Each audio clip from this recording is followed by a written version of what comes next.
అందరికీ నమస్కారం.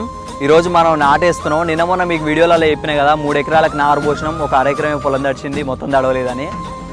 అయిన వరకు అయితే దున్నినాం. ఈరోజు నాటేస్తున్నాం. ఒక 6 మంది కూలోళ్ళు వచ్చారు. ఇప్పటివరకు అయితే పొద్దుగు కిందాకి వేస్తున్నారు. పొద్దుగాల నుంచి ఎంత ఒక అరెకరానికి కొంచెం ఎక్కువ 30 గుంటలంతా తడిచిందన్న. సో నాటేయక ముందుకి ఎంతైతే కష్టపడతామో, నాటేసినాక ఆ పచ్చదనాన్ని చూస్తే నిజంగా మస్తు ఆనందం అనిపిస్తుంది.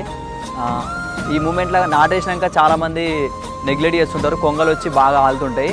కొంగలకు కొన్ని జాగ్రత్తలు తీసుకోవాలి. ఎందుకనంటే దాంట్లో వచ్చే పిలకలు కానీ ఇట్లా తొక్కుతుంటుంది. మొత్తం నాట అనేది నీళ్ళకి దిగబడిపోయి మనకు మధ్యలో పోతుంది. దిగుబడి తక్కువ వచ్చే అవకాశం ఉంటుంది. సో కొంగలు రాకుండా ఒక 2-3 డేస్ కాపాడుకోరు నాటిని. వీడియో నచ్చినట్లయితే లైక్ చేయండి అన్న.